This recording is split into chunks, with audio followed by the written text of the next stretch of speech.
Okay, this should be the 6th and hopefully final video for week 2 of English Comp 2. So, annotated bibliography. It is the second assignment due on week 2, but the instructions are posted first. I'm not sure why, but we're just going to go with it because I've already been working on this for like 3 hours. So again, all my videos that I've been recording will be posted here by Sunday. The actual instructions are here.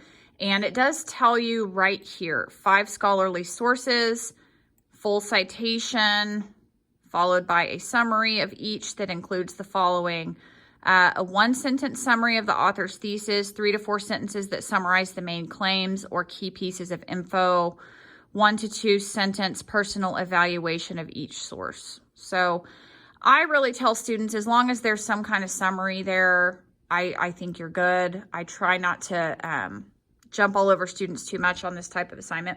I always did this in Comp 1. You really should have already learned how to do this, in my opinion, but it's moved into the Comp 2 course. So it looks like a works cited page, but there's summaries with it. So if you've made a works cited page and you feel pretty comfortable with MLA format, this should be a piece of cake.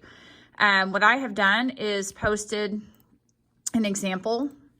Now this is a little different because I typed this one myself and I pretended that I was a student in Comp 1, and our second essay was an informative essay, and they had the option to write about a college major or a profession that interested them. So I pretended I was researching what it would take to become a teacher, and I required them to do 4 sources. So yours will need to have 5, this one has 4, and I doubt anyone's going to have, sources quite like this, but this just shows you what it looks like. So the way that it looks different than a works cited page is really 2 things. Number 1, your title says annotated bibliography instead of works cited. And number 2, there are summaries underneath each works cited entry. Now you're still going to list them alphabetically, but then right underneath, summary. Right underneath, here's a summary. Right underneath my 3rd one, there's the summary. Right underneath the 4th one, there's the summary. So that's really all it is. The purpose of an annotated bibliography is for you to keep track of your research while you are in the research process. And this is a picture from my whiteboard in one of my old classrooms. So an annotated bibliography helps you organize and keep track of research. Summaries are to help you recall information about each source. And then that will morph into or transition into your final works cited page once you have done your essay. So the final version will list only the works you end up citing in your essay. You will remove the summaries, and then you will also delete any sources that you did not end up using in the paper. So I would actually like to show you how you can take your your annotated bibliography and turn it into a works cited page. So this is my annotated bibliography that I have posted for you on Moodle. And I'm going to open up a whole brand new Microsoft Word document. So let's say that on my final paper, I ended up citing from 3 of these sources, and one of them I decided I didn't really need it. I'm going to get rid of the last one called Elementary Teachers' Perceptions of Administrative Support. I ended up saying, don't really need that. So what I can do is copy and paste my first 3.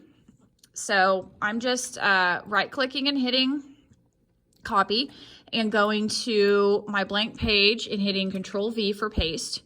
So I am going to have to change the title to works. Why is it not doing that? Sorry. It's because I hit Control instead of Shift. So, sorry, the title will be works cited. So I just highlighted it and changed it to works cited. So you do have to fix that title. And then I'm supposed to get rid of the summaries, right? I no longer need it. Make sure all that spacing is nice and, close together. MLA wants all lines double spaced. That's it. It's getting rid of my hanging indent, but this is a good opportunity to show you hanging indent. And then I did not copy over my 4th source because I'm pretending as if I didn't end up needing it. So this is how you do a hanging indent, folks. This is on the desktop Microsoft Word. So if you're using a different program, just Google it. Say, how do I do a hanging indent on Google Docs? Or how do I do a hanging indent on a Mac? Like, I know how to do it on here. So you highlight them, you right click, you choose paragraph. Where it says special, you down or drop down arrow, click, and then choose the word hanging and hit OK. And so that's how you've pretty much already made your works cited page. You're just going to delete those summaries and then delete any that you don't end up using. And that's really it. So the reason why I've always taught this in Comp 1 is you should have already been learning how to keep track of your research, because you had 2 essays in Comp 1 that were researched. So that's the way I always did it, but now it's here. So we want to teach you it now so that on your remaining essays in this course that you can always keep an annotated bibliography. I've peeked ahead, and when we get into our Rogerian essay, which is I think on week 4, you're going to hopefully stick with the same topic, and then you will be revising that annotated bibliography, maybe getting rid of some sources, maybe adding some new ones.